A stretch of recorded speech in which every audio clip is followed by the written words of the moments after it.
Olá, boa noite. Sejam bem-vindas e bem-vindo a esta live de apresentação e análise de livro. O livro que nós vamos estar conversando hoje vai ser este daqui, ó. Crônicas de Gaia, da autora Daniela Castro, tá? Então, fiquem aí conosco, que nós vamos, na verdade, né, conhecer um pouquinho mais dessa obra. Com certeza vocês vão gostar, né, do que tem aqui dentro. Então, bora começar aqui a nossa live de apresentação e análise de livro. Antes de mais nada, é interessante a gente, na verdade, apenas falar um pouquinho da autora, Daniela Castro, que já esteve aqui conosco no Prosa, Verso e Vinho várias vezes, né, em diversas oportunidades. Já vou mostrar as capas dos livros que estiveram aqui nesta live de apresentação e análise de livro, tá? Então, se vocês se sentirem aí atraídos pelas capas, né, saibam que no decorrer dos nossos feeds tem aí análise e apresentação de cada um deles, tá bom? Então, vamos conhecer um pouquinho quem que é Daniela Castro, né? Daniela Dias Abelha Fabrim de Barros Castro, conhecida como Daniela Castro, né? É casada, reside em Santos, no litoral de São Paulo, formada em publicidade e propaganda, possui especialização em redação publicitária e MBA em comunicação com o mercado. Publicou o primeiro livro, que se chama No Espelho do Passado, em 2012. E de lá para cá vieram outros, né? Esse em especial foi lançado pela editora de Conhecimento, tá? Seguindo de mais dois em 2013 e em 2014. O primeiro romance de ficção científica, Crônicas de Gaia, esse que nós vamos estar aqui apresentando para você, ele veio em 2015 pela editora Giostre e desde então tem mais de 30 obras, né, publicadas, sendo livros e contos, tá? Tanto contos independentes como em antologias também. Publicados então na Amazon, né? E na Bienal do ano passado de São Paulo, Daniela Castro lança o seu primeiro livro de ficção científica e steampunk, que nós também tivemos a oportunidade aqui no Prosa, Verso e Vinho de fazer uma análise de apresentação desta obra, tá? Bom, aí nós temos aqui então, este livro foi publicado, né, Lord Archibald, foi publicado pela editora Filos, tá? E participa ativamente de antologias das editoras Perse e Lura Editorial. Escreve principalmente nos gêneros de ficção científica, romance, suspense e mistério sobrenatural. Então é isso tudo que a gente vai ver dentro desta obra da Daniela Castro, ok? Bom, então voltando aqui, deixa eu mostrar a capa para que a gente possa dar continuidade. Eu já vou, na verdade, fazer uma leitura desta capa, como normalmente eu costumo fazer, ok? Mas vamos lá, vamos então dar início, né? Deixa eu só me organizar aqui, que na verdade eu comentei que ia mostrar as capas, né? Então, vamos lá, uma a uma. Essas capas que eu estou mostrando, tá? São as capas dos livros que já estiveram aqui na nossa live de apresentação e análise de livro. Então, nós temos este livro, Caça-Palavra, e O Segredo da Lança do Destino. E daí nós trabalhamos aqui também com uma trilogia, que Daniela não é autora de apenas um livro, mas sim de trilogias, né? E aí nós entramos na trilogia dela As Odisseias de Terra-Mar. Então a gente trabalhou na sequência com eles, apresentando Marte antes da Terra, tá? Depois a gente apresentou Marte durante a Terra e a gente finalizou essa trilogia falando sobre Marte depois da Terra. Então fica aqui a dica também que essa é uma trilogia que faz com que a gente fique presa do início ao fim, querendo saber, né, o que vai acontecer. Boa noite, José Cícero, tudo bom? Seja bem-vindo. Bom, Aí depois nós tivemos a oportunidade de também fazer uma apresentação do livro Lágrimas de Vênus. Aqui ela traz uma outra pegada e a gente já consegue ver pela própria capa que na verdade ela se posiciona como Dani Castro, algo mais íntimo, né? Porque das outras capas, né? Normalmente a gente acompanha sempre a autora como Daniela Castro. Este foi um outro livro que esteve aqui também na nossa apresentação e análise de livro, tá? E, bom, este aqui foi o que ela lançou, então, oficialmente na Bienal do ano passado em São Paulo, Lorque Archibald, e o extraordinário Caso das Cadeiras Dançantes, né? Esse aqui também esteve agora recentemente no nosso clube de leitura, onde a gente finalizou aí a leitura dele por meio dos encontros, né? E o último livro antes desse que eu vou estar conversando com vocês foi então Enviados das Estrelas. Este é um livro que, na verdade, quando a gente analisa um pouquinho, ele traz muito aquela questão, né? Aquelas perguntas que a gente faz depois de uma certa idade. Quem eu sou, de onde eu venho, né? Para onde eu vou, enfim. Ela traz, então, um contexto muito parecido desse que eu vou estar abordando, mas aqui está mais relacionado mesmo a essa questão das perguntas, e ela foca muito, na verdade, da evolução de seres, né? Mas sempre relacionado com a sua alma gêmea, que independente do tempo em que a gente possa estar distante, separado, sempre vai ter um momento dentro desse grande universo que essas almas vão estar juntas aí, né, para iniciar uma nova etapa. E este livro, então, ele, assim, do meu ponto de vista, ele pode estar até dentro dessa narrativa que eu vou apresentar para vocês. Talvez com outro olhar, mas seguindo aí a mesma linha de raciocínio em relação à criação de um planeta, né? E como que ele viria a ser desenvolvido, né? Quem seriam os habitantes e assim por diante. Olá, Marcos do Toca do Aventureiro. Bom, então vamos iniciar com este livro aqui, que é a nossa apresentação de hoje, né? Crônicas de Gaia, Como Tudo Começou. Vale ressaltar que as obras da Daniela Castro se encontram de fácil acesso também na Amazon e ela sempre disponibiliza as duas versões para quem gosta do físico, assim como quem gosta do formato de Kindle, né? Dentro ali do programa do Kindle Ilimitado. Então ali vocês, olá Kélida, conseguem mergulhar aí nas obras da Daniela Castro. O que eu queria direcionar aqui, na verdade, é que ela traz sempre várias informações no começo para que a gente possa, né, ter assim uma visão geral do que vem, né? Então ela traz a dedicatória dela, ela traz um sumário, e aqui no sumário a gente já consegue observar que a obra foi dividida em 20 capítulos, né? O que é um pouco não tão comum para a autora, porque ela, né, sempre trabalha, na maioria das suas obras, com livros menores, com 10, 12 capítulos. E aqui ela apresenta, né, uma obra com 20 capítulos, tá? Depois eu vou falar os títulos dos capítulos para vocês também, né?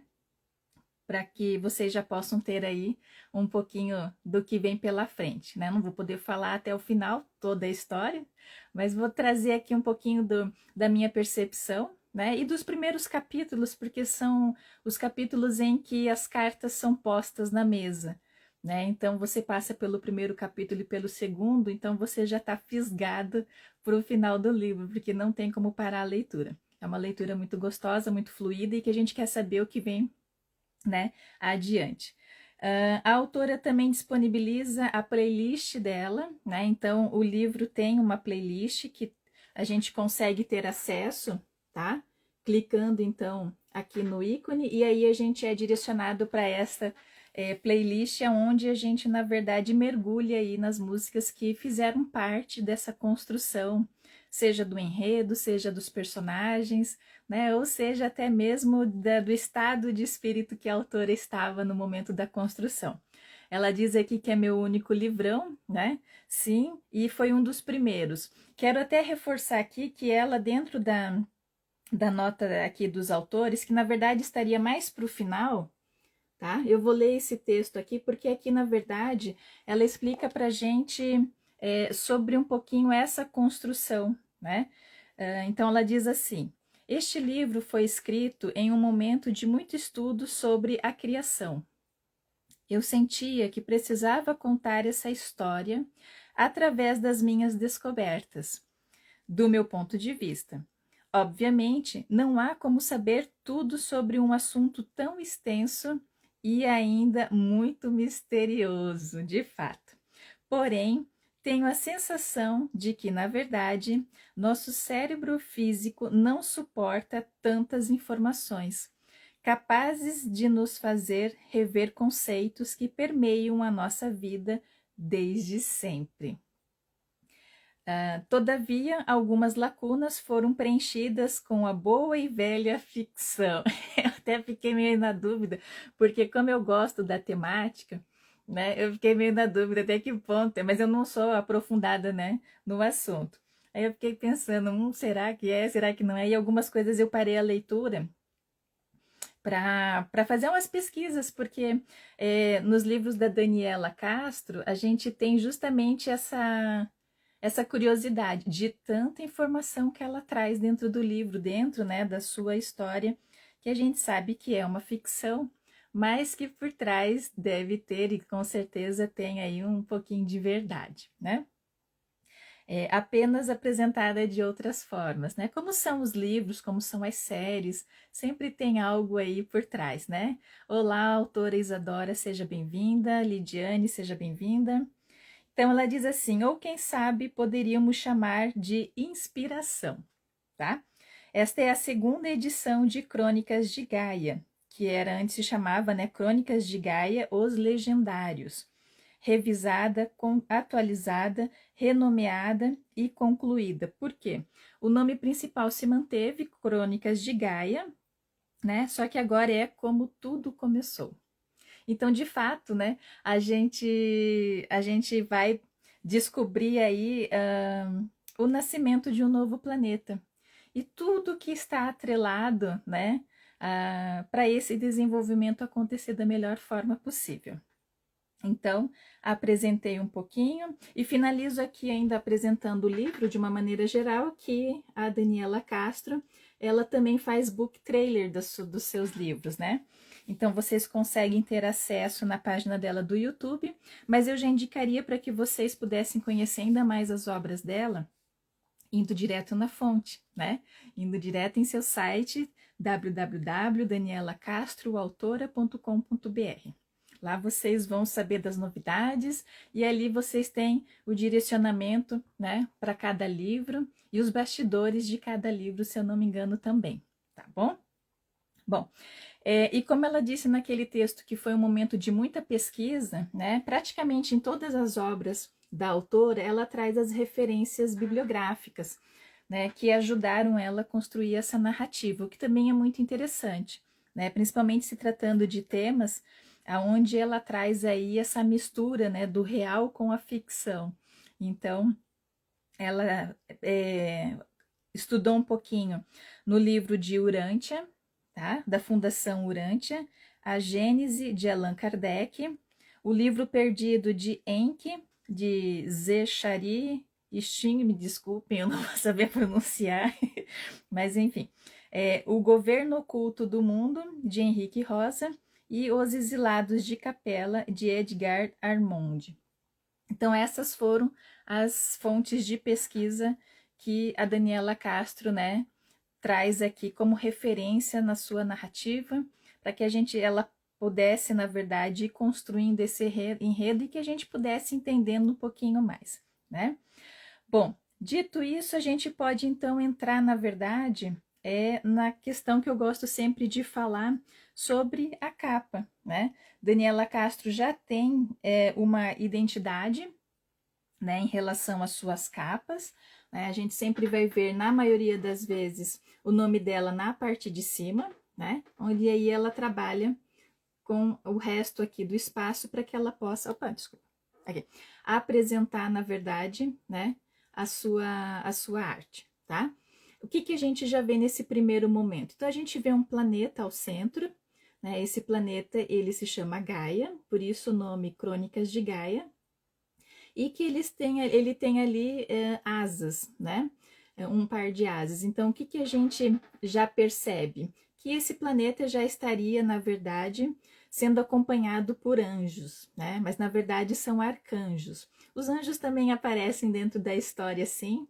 A gente vai perceber e vai conhecendo esse universo, né? Riquíssimo. Mas o livro, então, ele se passa, na verdade, a narrativa dele é por meio... a gente conhece o olhar, a história por meio do arcanjo Eiléu, também conhecido como Lúcifer, e ali a gente percebe também o seu lado muito humano, o seu lado de angústias, de ansiedade, né? Então é muito legal quando a gente está ali dentro daquele personagem, tendo o olhar dele por toda a trajetória que a gente vai acompanhar. Bom, então a gente tem na parte de cima também, aqui nos detalhes, que parecem na verdade rendas, né? Mas na verdade são arcanjos, ou dois anjos, né? Compondo ali a moldura na parte de cima, tá? E a cor, né? A cor não, mas a imagem de fundo, que na verdade é o céu, as nuvens, né? Então nós estamos falando de algo celestial mesmo. Então a capa, na verdade, ela acaba sim sendo muito fiel ao que a gente vai encontrar aqui dentro, tá? Então, bora ver o que a gente vai encontrar aqui dentro. O livro, então, ele tem 20 capítulos, tá? Eu, no decorrer da nossa apresentação, eu falo sobre leio aqui pra gente os capítulos em si, tá? Para que vocês possam conhecer, porque eles têm títulos, né? E aí eu fico com uma inveja, porque ela conseguiu criar 20 títulos, né? Eu, às vezes, acho difícil achar um título só, imagina arranjar 20 títulos. Mas são sempre títulos que direcionam a linha de raciocínio daquele capítulo. Então também é muito legal porque a gente mais ou menos já tem uma noção do que vai vir, né?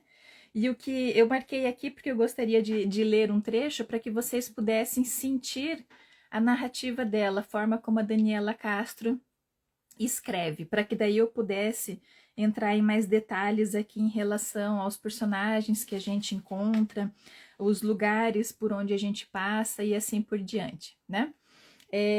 Uma das coisas que eu achei muito interessante é que no início de cada capítulo, ela traz uma citação que eu deixei aqui de outra cor, tá? Ela traz como referência por meio das suas pesquisas, né? Ela traz citações, recortes, que são recortes bem cirúrgicos, né? E colocados que já nos dão aí um pouquinho do que vai ser, na verdade, o desenvolvimento deste capítulo. E são e são coisas de, ela diz que são coisas de publicitária, mas é verdade, tem um olhar diferente, né? Um olhar já mais preparado e tudo mais.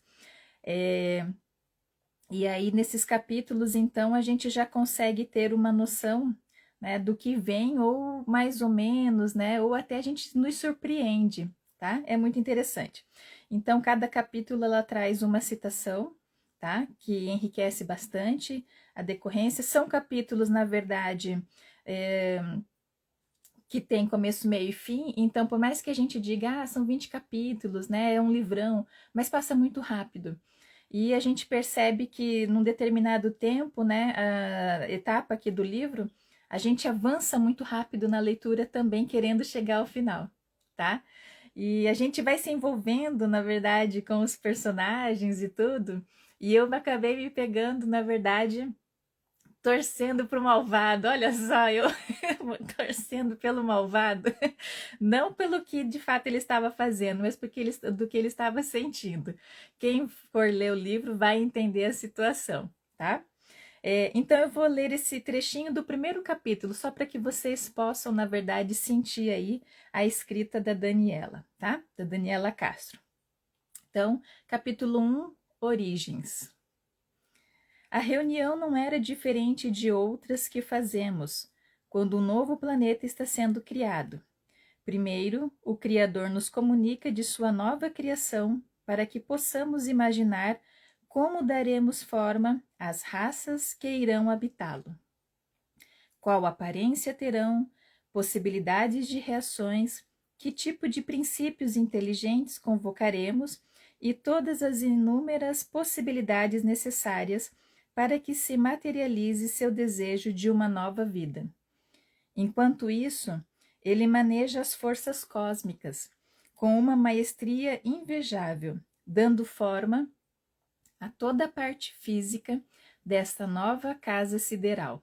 A criação do Sol, a manipulação da gravidade, atraindo a poeira cósmica para dentro de pequenas rochas que durante milhões de anos repete este processo tão simples para formar o planeta. E mesmo que à primeira vista pareça apenas um imenso oceano infinito de lava, aguardando o final do processo de resfriamento para que possamos iniciar a nossa parte, na minha humilde opinião, é um espetáculo digno dos deuses. Lembrando que a gente está como narrador em primeira pessoa, né? Que é o arcanjo Eiléu, mais conhecido como Lúcifer, né? Então esse é o olhar dele aí perante esse novo desafio que os arcanjos vão ter pela frente, tá?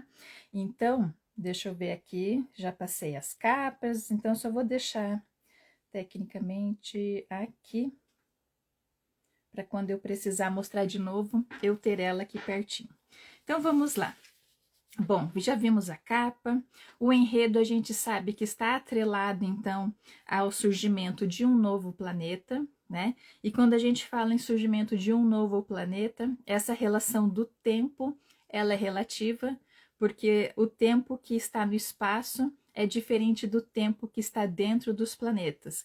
Então, a gente tem essa percepção em alguns momentos daquele tempo que demora para passar, do tempo, né, que na verdade passa-se muito rápido, né? Olhei aqui para o lado e vi a minha taça, né? E eu nem brindei, né, com vocês. Vamos brindar antes de continuar?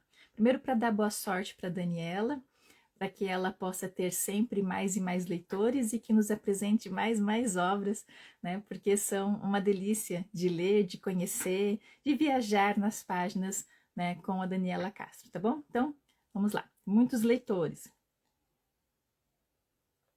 Até porque, né, tem que molhar um pouquinho aqui. Bom, então essa questão do tempo ele é relativo, né? Enquanto a gente vê de um lado corre rápido, do outro não corre, né? Quando a gente olha para a narrativa e vê os espaços e os ambientes que ela nos proporciona, né? A Daniela Castro, em outras oportunidades, disse para nós, aqui no Prosa, Verso e Vinho, que ela é, na verdade, uma autora de diálogos, mas ela descreve muito bem, né, os ambientes em que a gente está ali naquele determinado momento. Mas em relação, se a gente for pensar de forma um pouquinho mais macro, né, a gente passeia por alguns planetas, né? Lógico, o planeta Gaia, que é quem dá o nome ao livro, né? Crônicas de Gaia. Então, o planeta que está nascendo se chama Gaia, e quem for habitar este planeta são os gaianos, tá? Aí nós temos o planeta Vênus. Saúde, Daniela, saúde. O planeta Vênus. Nós temos também alguns momentos que se passa na Lua, porque a Lua tem um papel importante dentro dessa narrativa para preparar esses princípios inteligentes, né? Tanto os voluntários para essa nova empreitada ou, na verdade, os exilados. Já vamos falar sobre isso, tá? Tem também um momento muito interessante e importante, que é onde a gente passa pelo planeta Vega, o planeta Olani, Cássia. O planeta Vega é um dos 21 planetas que eles consideram magníficos, ou seja, mundos perfeitos, tá? Super mais evoluídos, né? Super mais evoluídos. E ali se concentra a grande parte da infraestrutura que necessita para a criação de um novo planeta, né? Tanto é que a ordem dos anjos, né, fica nesse planeta aí, no planeta Vega, tá? Temos também momentos em que a gente passa dentro de naves espaciais, e eu me diverti muito em alguns momentos, né, que eu vou, se der tempo eu falo para vocês.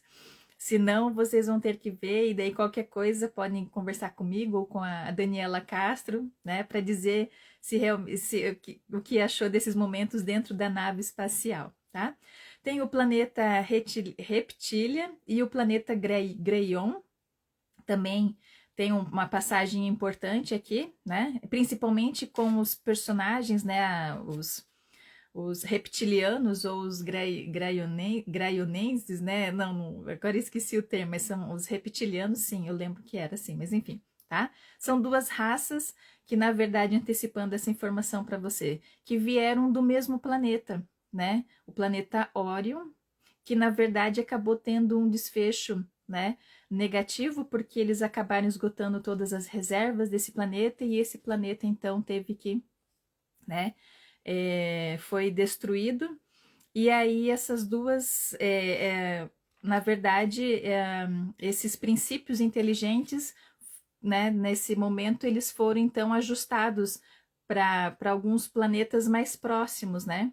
E então ficou o planeta Reptília e o planeta Greion, né? Os Greys, que na verdade, obrigada, Daniela, que na verdade acolheu então esses princípios inteligentes que estavam sem morada.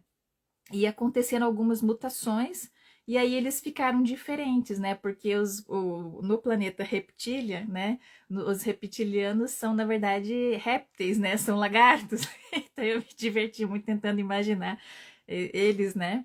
E fiquei pensando, como que seria? Como que eu posso dizer se eles são feios ou bonitos, né? Se eles poderiam olhar para mim e dizer, nossa, que humana feia, né? Credo, né? Mas enfim. E os Greys, então, na verdade, ficaram, né, com outras características. Enquanto os lagartos eram grandes, verdes, escamosos, né, os greys eram pequenininhos, cinzentos, né, e cada um tinha as suas características. Os reptilianos, eles eram mais voltados para a guerra, né, e os greys mais para a área científica. Então, num determinado momento, eles tiveram que fazer ali uma parceria temporária, né, uma união para que eles pudessem, que eles tinham um objetivo em comum, apesar de não se atentarem que eles eram da mesma origem, né, não se, em alguns momentos, um detestando o outro, mas ao mesmo momento eles tendo que criar essa aliança temporária. Então, foi um momento ali muito divertido também, porque os reptilianos, eles eram muito explosivos, né, nervosos e tudo, brutamontes, eu ficava imaginando. E os Greys, não, eles eram completamente, né, calmos, não tinham nenhuma forma de representação, de mostrar emoção e tudo mais. Então, enquanto um comandante era todo explosivo, o outro era, né, concentrado dentro, né? Então, isso foi muito legal. E daí a gente tem também outros planetas, né? Seria assim, eu estava até começando a listar, mas assim como eu estava listando os personagens, eu falei, gente, tem muita gente, tem muito planeta, tem muito lugar. Vamos só falar o que é onde acontece mais, né? E aí a gente não pode deixar de falar do planeta Neptuno, tá? Que é a morada de um grupo aí que a gente já vai falar sobre eles, tá bom? Então, conseguimos fazer, na verdade, essa questão de lugar e espaço, né? A gente vai visitar alguns planetas, tem a Lua, tem o próprio espaço, né? A gente vai muitas vezes voar pelo espaço, né? Tem uma parte do texto em que a Daniela apresenta pra gente o anjo Eiléu voando, né? Para ele ir em direção à Lua, que ele tinha que fazer ali, cuidar de um assunto que era de responsabilidade dele. E essa descrição, né, dele voando também é muito interessante, porque eu não sei se vocês já tiveram essa oportunidade, mas algum tempo atrás eu tive a oportunidade de sonhar que eu estava literalmente voando no espaço. Então, quando a gente começa a ter contato com as obras da Daniela Castro, a gente começa a se perguntar de onde eu venho, qual é o meu planeta. E neste livro, eu cheguei à conclusão de qual é o meu planeta, tá? Depois eu falo para vocês. Meu planeta é Natal, né? Mas enfim, deixa eu ver, são mais de 30 personagens, quase enlouqueci escrevendo. São bem mais de 30 e com nomes também, né, bem diferentes, assim, alguns, né? Então, se eu errar, por favor, peço mil desculpas. Mas vamos lá. Dentro dos personagens, a gente pode dizer que existem dois grandes núcleos, tá? Porque nós estamos falando de um planeta que está nascendo, nós estamos falando do universo. Então, existe o Criador, o pai de todos, tá? E aí a Daniela Castro nos apresenta aqueles que acreditam na lei do Criador e aqueles que não acreditam, que se rebelaram contra o Criador, né? Então, do ponto de vista aqui dos que acreditam na lei do Criador, Eu vou contar assim qual que é, tá? Pode deixar, Daniela, eu vou contar. Mas vou deixar até o final para deixar você curiosa, tá bom? Então, dentro daqueles que acreditam estão os arcanjos, né? Os arcanjos, e aí eles não só têm essa missão, né? De começar com esse planeta, né? De iniciar, de colocar esse planeta aí, né? Dar vida e colocar ali seus primeiros habitantes, mas eles não estão sozinhos nessa tarefa, né? Eles têm ajuda, sim, de governantes de outros planetas, que a gente vai conhecendo no decorrer da leitura. Eles têm ajuda também da União da Luz, e aí a gente vai conhecendo qual é o papel da União da Luz, tá? Dentro dessa narrativa. Nós temos o Principado dos Anjos, e mais no finalzinho a gente tem a participação aí da CIA, né? Da Companhia dos Anjos da Guarda, tá? Então, e aí nós temos os princípios inteligentes, né? Que nesse caso vão habitar os planetas novos, né?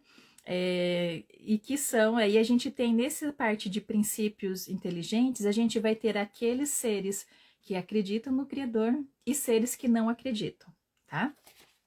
Da parte de que não acreditam na criação, né, no Criador, que se rebelaram de uma certa forma, a gente tem aí um carro-chefe, né, que se chama Potestade de Draco, né? Então, que tem o seu líder, né, que se chama o General Gideon, tá? A Potestade de Draco, ela fica então no planeta Neptuno, ali que se localiza o quartel-general deles, e é composta por outros 6 generais, tá? Junto com o general Gideon, que aí a gente vai descobrir a história deles, e eu fiquei chocada, amiga, fiquei chocada mesmo, eu falei, gente, que babado. Aí depois veio um segundo babado, eu falei, gente, olha só. Mas vamos lá. A ideia é deixar vocês curiosos, né? Essa potestade, na verdade, a palavra potestade, né, significa o quê? Atributo ou condição do que manda, impõe sua vontade, poder, potência e força, tá? Então, a potestade de Draco, a gente já imagina que seria algo relacionado a esse poderio militar de governância, de poder, né, de assumir aí, de mandar, né, enfim. E de Draco, porque vem de dragões, né? Tanto é que usam uniformes, né? E o seu símbolo é a garra de um dragão prateado agarrando uma pedra vermelha, tá? Bom, então nós temos dentro da potestade de Draco o general Gideon, que é o líder, e mais 6 generais que estão com ele, tá?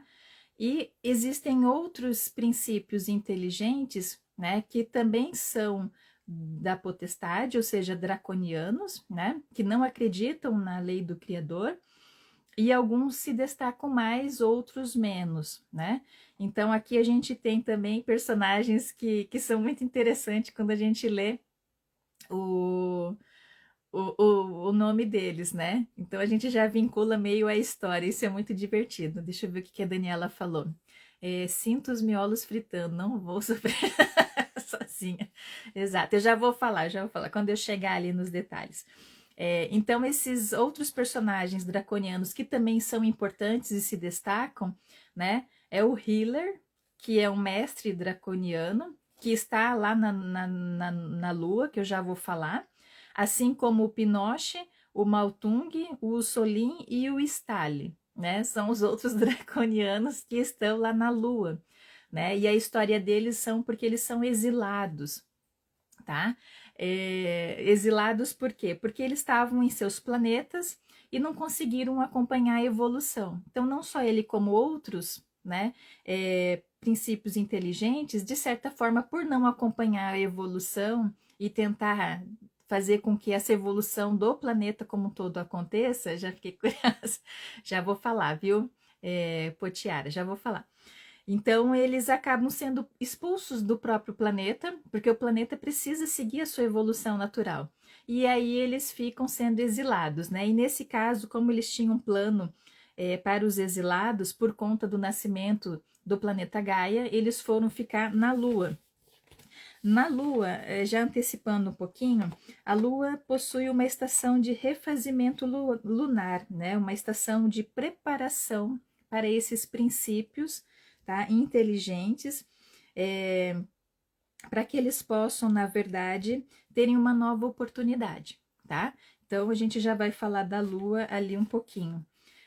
Daí, deixa eu ver aqui o que mais. Então, falamos dos personagens, eu comentei ainda há pouco dos reptilianos e dos Greys, né?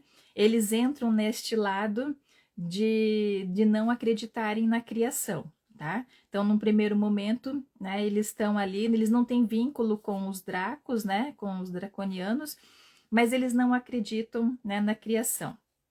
Tá? E eles têm um objetivo em comum que é, na verdade, eles estão com problema em seus novos planetas, né? Tanto Reptilia quanto o planeta Greyon, né?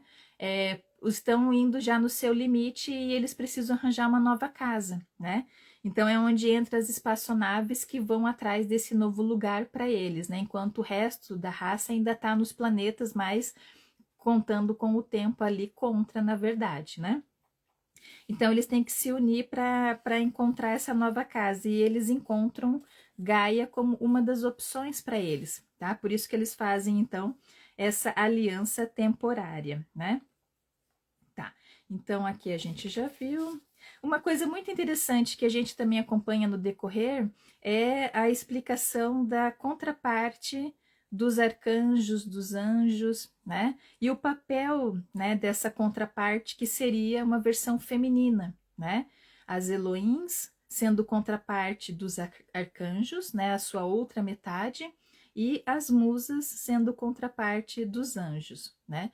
Como eu disse, assim, eu gosto do assunto, mas não sou por dentro do assunto, então foi muito bacana essa leitura, né? E também achei muito divertido, já pro meio do final, que fake news não é novidade agora, não é algo recente, já lá nos primórdios já existia fake news, né? Pessoal inventando coisas do que não era. Então, muito divertido também essa parte. Assim, a gente tem momentos divertidos, a gente tem momentos que a gente fica torcendo, sofrendo, tem momentos que dá vontade, às vezes, de chorar pela situação que está acontecendo ali dentro da narrativa, né? Mas é uma narrativa muito gostosa que flui tranquilamente, tá? Bom, os excluídos, então, que eu falei para vocês, o Hitler, o Pinochet, o Maltung, o Mussolini e o Stalin, eles vêm de um planeta, na verdade, eles vêm de um planeta Gêmeos, né? Que é o planeta Cabra e o planeta Kappa, tá? Então, eles acabam ficando ali no mesmo pavilhão, né? Quando a gente fala pavilhão, né, que eles estão lá na Lua se preparando para essa nova jornada, né? É engraçado que é interessante, né? Engraçado, é interessante que a Daniela Castro diz pra gente na narrativa, né, que não existia grade, mas eles estavam presos por conta das suas sintonias de vibração, que não deixavam eles saírem, né? Então eles estavam ali. E estava tendo uma rebeldia ali dentro, uma revolução lá, onde o Eiléu, o Lúcifer, que é quem o narrador da história, tem que ir lá porque ele ficou encarregado, na verdade, de enquanto, né, os outros arcanjos, nem falei o nome dos arcanjos, né? Vamos falar aqui sim. Enquanto os outros arcanjos, na verdade, eles estão, cada um tem a sua atividade, né, para que o planeta Gaia possa nascer da melhor forma possível. A missão do Eiléu, né, do Lúcifer, era de adormecer temporariamente os exilados, para dar uma acalmada neles e para que a evolução nacional de Gaia pudesse iniciar até o momento em que os exilados, junto com os voluntários, porque tinha voluntários para essa etapa e também é uma parte muito bacana, né? Esses voluntários vieram de planetas escolhidos a dedos, porque eu esqueci de falar um grande detalhe, gente. Olha só, fui falando e esqueci de falar. Gaia viria com um diferencial do surgimento de outros planetas. O arcanjo Eiléu sugeriu em reunião que eles, na verdade, pudessem, de certa forma, ser pioneiros, né, nesse planeta. E aí ele sugeriu, na verdade, que usassem uma ferramenta do Criador. Dentre, eu acredito que existem várias ferramentas, né? Mas tem uma em especial que é muito poderosa e que nunca tinha sido usada, que é, na verdade, acrescentar um índice um pouco maior de maldade, tá? Para dificultar um pouquinho essa prova, né, de desenvolvimento, mas ao mesmo tempo para dar um salto muito importante nesse desenvolvimento, né? E quando a gente fala de aumentar um pouco o índice de maldade, desde as origens do planeta, né? Da construção da natureza, dos primeiros seres, daí depois, né? As próprias raças, né? Que foram se desenvolvendo lá dentro, né? E esse índice, eu acredito que as outras ferramentas tradicionais teriam sido sempre assim, 50% de coisas do bem, 50% coisas do mal, né? Aqui a gente percebe que então um pouquinho do índice desce um pouco o bem e sobe um pouquinho o índice de maldade, né? Aí a gente pensa no primeiro momento, mas daí já está na questão de ir já, né, prevalecer o mal. Mas quando a gente vê que os voluntários dos planetas, tá, que foram escolhidos, né, os planetas, daí cada voluntário, né, se autodenominou ali, né? Os planetas traziam também algo que era para realmente contribuir para fortalecer o bem. Já vou falar para vocês. Mas antes, deixa eu falar, antes que eu esqueça, dos arcanjos, né? Então, eu só falei que eram 7 arcanjos, tá? E depois eu fui falando que além deles existiam, eles estavam com os governantes dos planetas, né? A União da Luz, o Principado dos Anjos e assim por diante. Mas nós temos ali os 7 arcanjos, então, que compõem a ordem dos arcanjos, que são o arcanjo Micael, conhecido como Príncipe dos Anjos, o Eiléu, também conhecido como Lúcifer, o que traz a luz, o Gabriel, enviado do Criador, Rafael, o curador, Uriaia, luz do Criador, Fanuel, a face do Criador, e Simiel, proclamador do Criador. Tá? E eles, assim, eram especializados em engenharia cósmica, né, sideral, mas gostavam de ser chamados de criadores de raça. É mais rápido, é mais íntimo, né? Não tem tanto, né, flu-flu, né? Somos criadores de raça. Lógico que com a ajuda de outras pessoas, porque entra daí sim a Damares, que é geneticista, tá? Chefe da engenharia genética sideral, né, que está lá no planeta Vega, que é onde concentra a maior parte das ações ali por parte dos arcanjos, quando eles estão estrategicamente reunidos, né, e tudo mais, tá? Então, deixa eu ver se dessa folhinha eu falei tudo que precisava. Falei. Bom, então eu falei do planeta Gaia, né, que é, na verdade, o planeta que está nascendo, tá? Então, eles, em votação, né, porque o Lúcifer, né, que é a voz que narra essa história, ele sugere, mas sugere pensando sempre de forma positiva, que ele queria, na verdade, que eles tivessem um resultado positivo e que eles pudessem aprender com este processo, né? E pudessem aplicar nos outros planetas, né? Que viessem daqui para frente, né? Então, no primeiro momento deixou os arcanjos numa situação meio complicada, mas houve uma votação, tá? E aí a votação, de certa forma, aceitou essa empreitada, essa experiência então inédita, e aí eles se juntaram, né? É legal que a gente vê que a filosofia dos arcanjos, né? É na maioria das vezes assim, né? Um por todos e todos por um, né? Que é o que tem uma passagem também muito legal que o Micael fala para o Eiléu, né? Que o Micael tinha sido contra, mas a votação deu a favor, então ele entrou na barca aí com todos os outros, né? Assumiu o projeto e bora, vamos lá, né? E a filosofia de algumas raças e dos draconianos, né? Na verdade, a gente já vê o oposto, a gente já vê que é cada um por si, tá? Sempre tem um jogo de interesse ali, então existe aí essas duas faces aí também bem interessante. Bom, os outros dois arcanjos que eu achei muito interessante trazer para que vocês pudessem conhecer também um pouquinho, era o que a gente já viu que o Eiléu ficou encarregado de ir fazer, na verdade, o pessoal lá na Lua dormir, adormecer temporariamente, né? Mas os outros dois arcanjos que também tem bastante ação, assim, no planeta, não que os outros não tenham, tá? Mas tem sim. Os arcanjos Fanuel e Simiel ficaram responsáveis pelos primeiros seres vivos, tá? Com a ajuda do Departamento de Engenharia Sideral, né? Que é com a personagem da Damares lá e tudo mais. Mas é legal que daí ali eles ficam responsáveis de mais ou menos ver quais são as características que os planetas que já estão evoluídos poderiam contribuir com este planeta que está nascendo.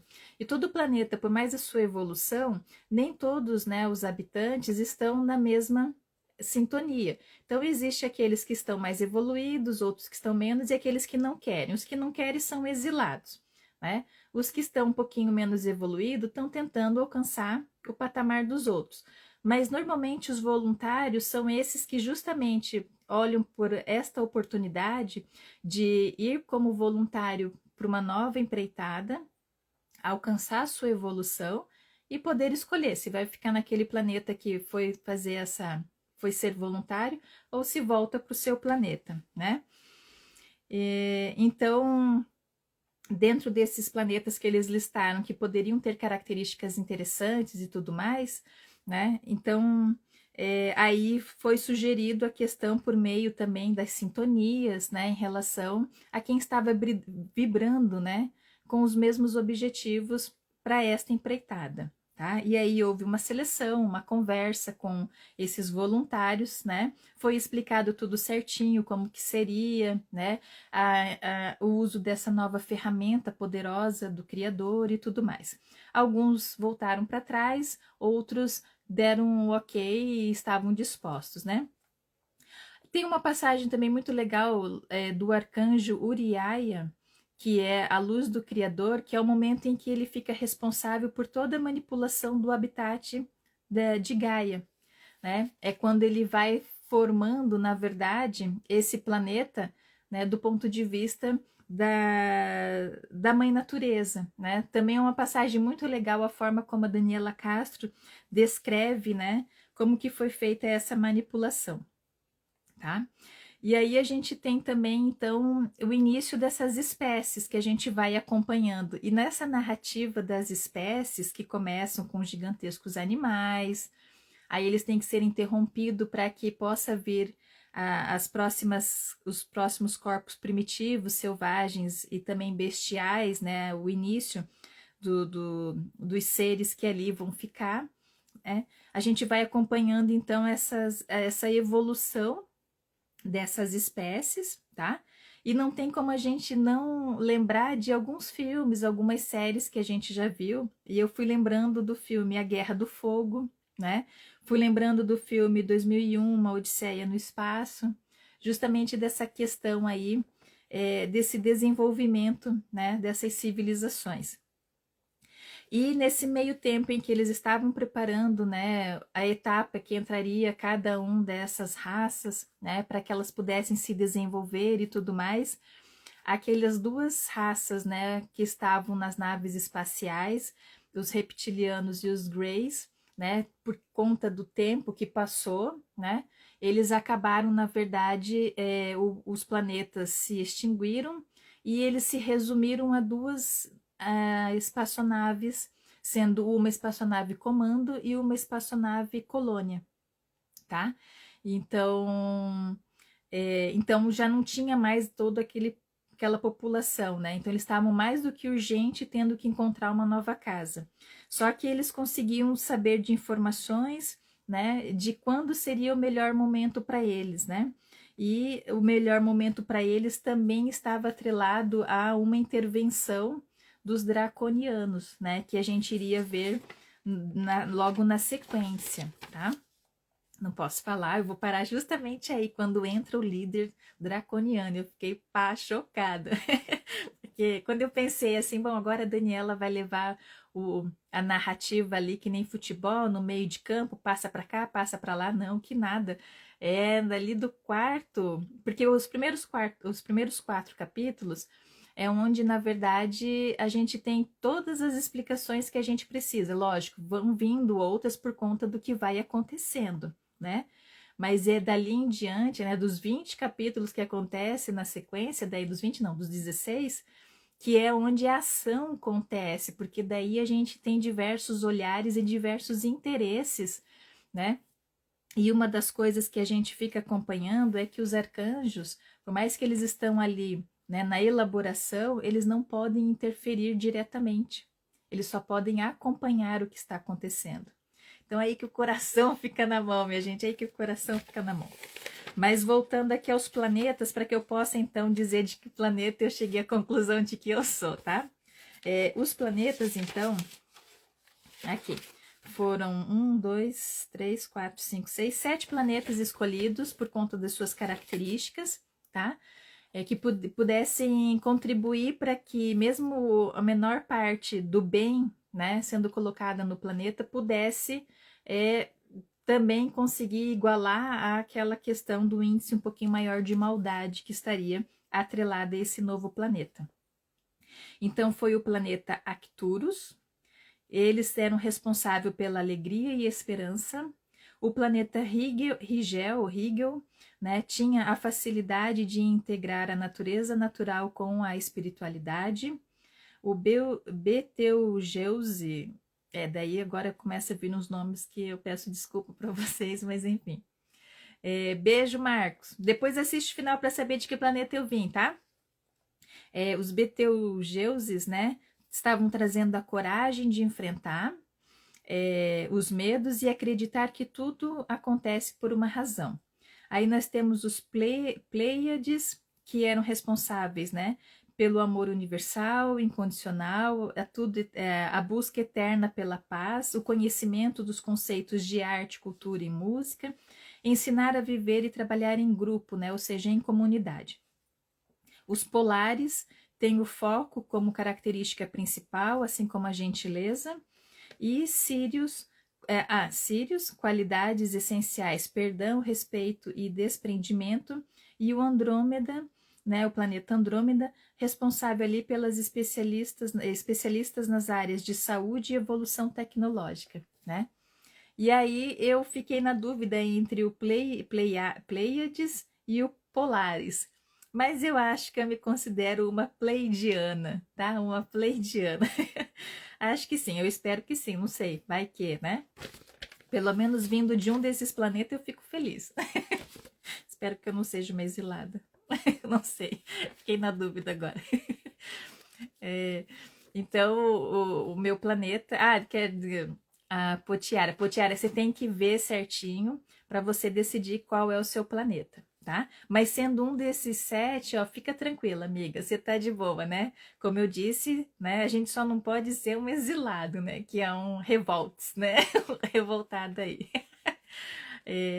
Os nomes não são fáceis mesmo, mas a maioria dos leitores ficam empolgados em se identificar com os planetas, exatamente.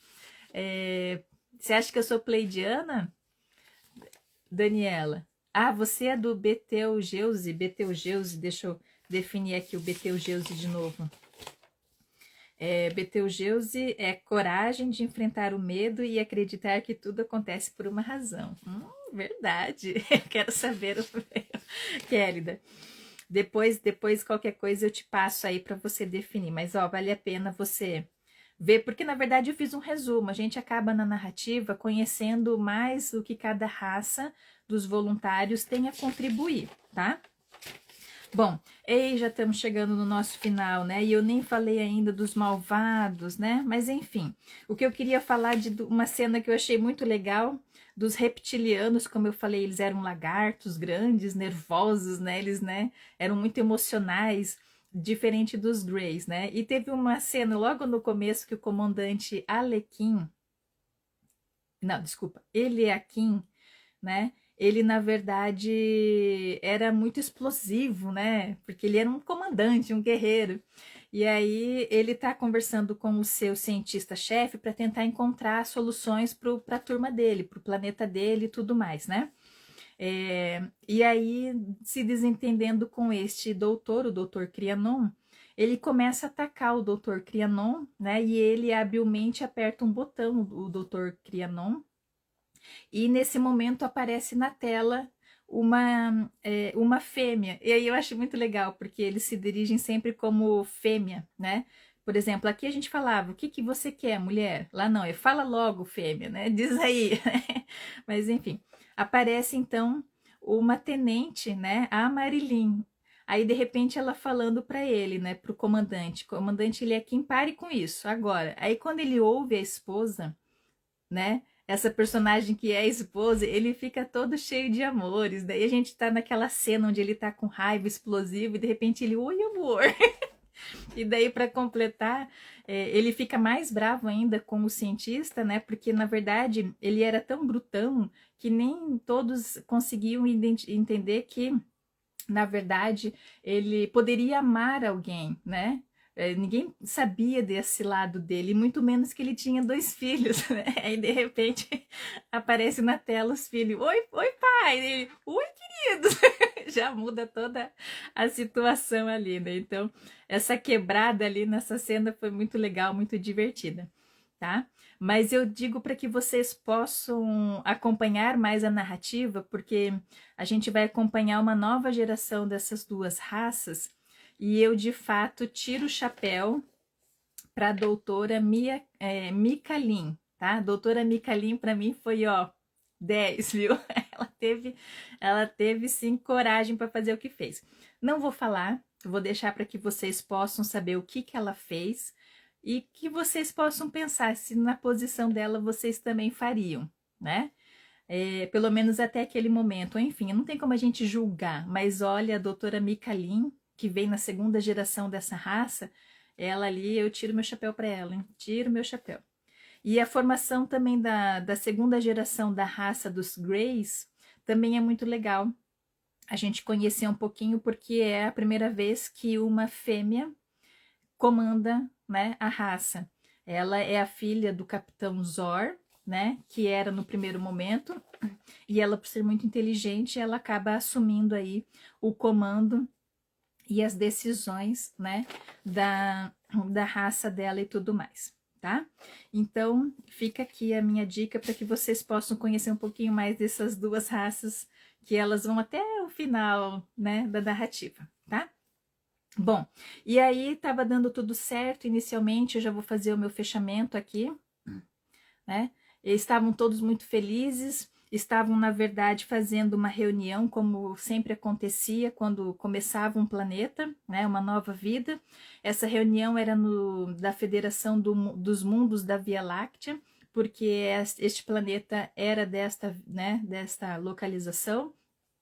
Então, nesse grande evento estavam, na verdade, os governadores dos outros planetas e os governadores dos planetas, em especial da Via Láctea, também para conhecer como que seria, né, esse novo planeta que estaria ali junto com eles, os integrantes da União da Luz, a Ordem dos Arcanjos, o Principado dos Anjos, e aí eles estavam todos felizes, né, estavam encerrando as festividades, quando de repente o general Gideon aparece nas telas e dá o seu recado que a festa tinha acabado, que agora ele ia atrapalhar a vida desse povo. Então, fica aqui para que vocês possam acompanhar o que de fato ele vem fazer, né? Qual é o grande papel do general Gideon. E eu confesso para vocês que chegou um certo momento que eu estava torcendo para ele, esse malvado. Falei, gente, que isso? Falei, gente, Natasha, se recompõe, volta, olha o que ele fez, olha o que ele está fazendo, não haja dessa forma. Mas vocês vão entender, quem lê vai entender. E aí tem 2 governadores muito interessantes que depois a gente até pode retomar essa conversa, porque Daniela Castro vai estar com uma entrevista com a gente no mês que vem, falando sobre os bastidores desta obra, né? Crônicas de Gaia, como tudo começou, e tem 2 governadores que são muito importantes dentro de toda a narrativa, né? É o governador de Shambhala, um outro planeta, dentro dos 21 mais perfeitos, tá? E o Yoshua e a sua esposa, a Shamla, tá? São 2 shambhalianos, né?